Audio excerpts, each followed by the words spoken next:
100 ಹಳ್ಳಿ, 2 ಲಕ್ಷ ಜನ ಈಗಲೂ ನೋವು ಪಡ್ತಾ ಇರ್ತಕ್ಕಂಥ ಘಟನೆ ಇದು.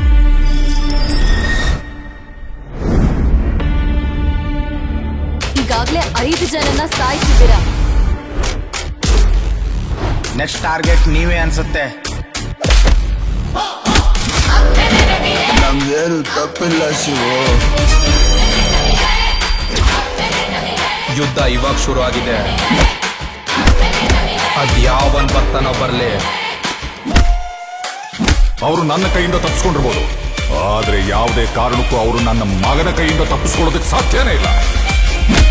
ಮುಂದಿಂದು ಆ ದೇವಿನೇ ನೋಡ್ಕೋತಾರ.